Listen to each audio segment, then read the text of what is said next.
신천지 이만희는 과연 이단인가? 라는 제목으로 말씀을 드리겠습니다. 사람들이 신천지를 이단이라고 말을 합니다. 남들이 이단이라고 하니 이단이라고 믿자 이렇게 생각하는 것은 옳지 않습니다.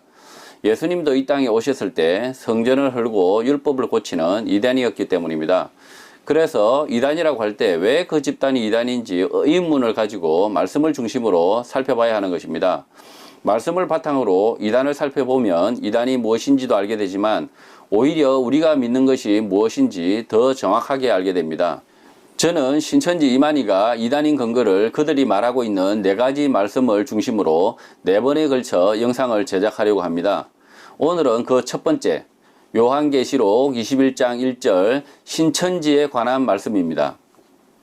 요한계시록 21장 1절 또 내가 새 하늘과 새 땅을 보니 처음 하늘과 처음 땅이 없어졌고 바다도 다시 있지 않더라. 이 말씀은 요한계시록의 마지막 부분 후반부에 해당합니다. 사도 요한은 요한복음과 요한계시록의 저자로 추정되고 예수 그리스도의 오심부터 종말, 심판의 일까지 기록을 하게 됩니다. 그러나 믿는 사람에게는 심판, 재림은 종말이 아니라 하나님 나라의 완성인 것입니다. 스데반도 사도행전 7장에서 자신이 죽기 전에 하나님 나라를 보게 됩니다. 예수님의 12 제자들과 그 제자들을 통하여 믿음을 가졌던 1세기 교인들에게는 심판, 종말, 하나님의 나라의 완성을 눈으로 본 듯이 믿고 있었던 것입니다. 왜 그런가 하면 하나님의 나라는 예수 그리스도의 말씀을 듣고 믿고 순종하는 성도의 심령 가운데 이미 임한다. 하나님의 나라를 산다는 것을 알았던 것입니다. 그래서 예수님의 12 제자들은 이 땅에서 살고 있지만 그 심령 가운데 하나님의 나라가 임했던 것이고 그런 삶을 살았던 것입니다. 그래서 하나님의 나라는 1세기 기독교인들에게는 매우 분명했던 것입니다. 하나님의 나라, 하나님의 도성은 어떻게 임하는가에 대한 대답은 예수님이 분명히 말씀해 주셨습니다. 예수님은 하나님의 나라는 너희 안에 있다고 말씀을 하십니다. 누가복음 17장 20절과 21절의 말씀입니다. 누가복음 17장 20절 바리새인들이 하나님의 나라가 어느 때에 임하니까 묻거늘 예수께서 대답하여 이르시되 하나님의 나라는 볼 수 있게 임하는 것이 아니요. 21절 또 여기 있다 저기 있다고도 못하리니 하나님의 나라는 너희 안에 있느니라. 하나님의 나라는 예수 그리스도를 믿는 성도, 예수 그리스도의 말씀만을 담고 그 말씀대로 살려고 선택하는 성도의 심령과 그 인격 가운데 임하는 것입니다. 또 예수 그리스도의 말씀만을 쫓아서 살려는 사람들이 만드는 가정과 교회, 사회, 국가에 하나님의 나라가 임하는 것입니다. 그래서 이만희가 믿는 사람 가운데 하나님의 나라가 임한다. 교회 가운데 하나님의 나라가 임한다 라는 말은 전혀 틀린 것이 아니라는 것입니다. 모두 틀리면 기독교 이단이 아니라 타 종교거나 미신입니다. 이단은 한자로 다를 이, 끝단입니다. 끝이 살짝 다르다는 것입니다. 하나님의 나라는 모든 믿는 사람의 심령 가운데, 인격 가운데 임하고 믿는 사람의 가정, 교회, 사회, 국가에 임한다는 것이 명확합니다. 그러나 신천지는 자신들이 모여있는 교회, 신천지 교회 안에 들어온 사람들만 구원 얻는다.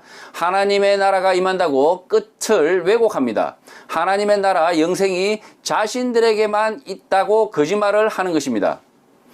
이런 거짓말을 하는 이유가 무엇이겠습니까? 자신들의 교회에 사람들을 끌어모으려는 수작인 것입니다. 하나님의 나라가 자신들의 교회에만 임한다는 그 거짓말이 신천지라는 것입니다.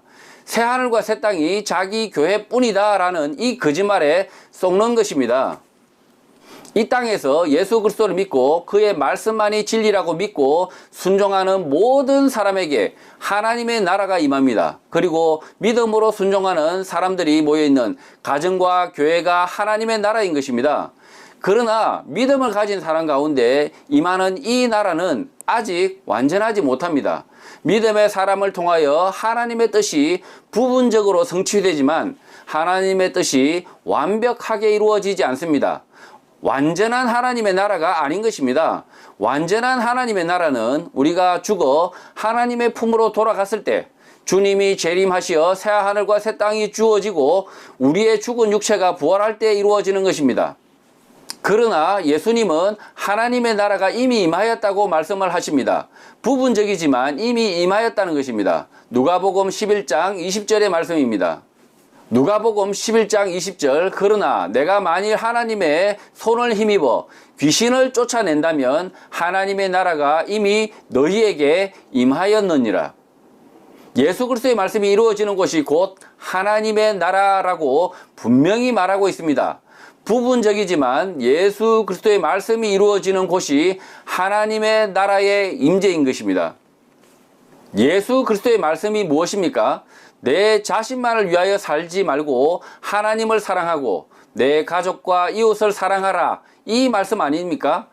하나님을 사랑하고 내 가족과 이웃을 사랑하는 이런 나라가 하나님의 나라가 아니면 무엇이겠습니까? 그 나라는 사람이 예수 그리스도를 믿고 그 말씀대로 사는 순간 그 사람의 심령 가운데 그 인격 가운데 하나님의 나라가 임하고 그 사람이 사는 모든 공간이 하나님의 나라인 것입니다. 예수 그리스도를 진실하게 믿는 성도가 가는 모든 곳이 하나님의 나라이고 그가 하나님의 부르심을 받아 돌아갈 때 불완전한 하나님의 나라에서 완전한 하나님의 나라로 옮겨가는 것뿐인 것입니다. 영생은 이 땅에서부터 영원까지입니다. 하나님의 나라도 이 땅에서부터 영원한 하나님의 나라, 완전한 하나님의 나라까지 모두를 말하는 것입니다. 신천지 이만희는 이런 하나님의 나라를 엉뚱하게 자신들이 모여있는 교회, 신천지 교회만이 하나님의 나라, 하나님의 나라의 임재라고 거짓말을 하고 있는 것입니다. 요한계시록 21장 1절의 말씀은 새하늘과 새 땅은 하나님의 나라를 살고 있는 모든 그리스도인에게 완전한 하나님의 나라가 곧 임할 것이라는 믿음의 고백인 것입니다. 예수를 믿는 모든 성도는 이미 그 나라를 살고 있고 완전한 하나님의 나라로 들어갈 것입니다.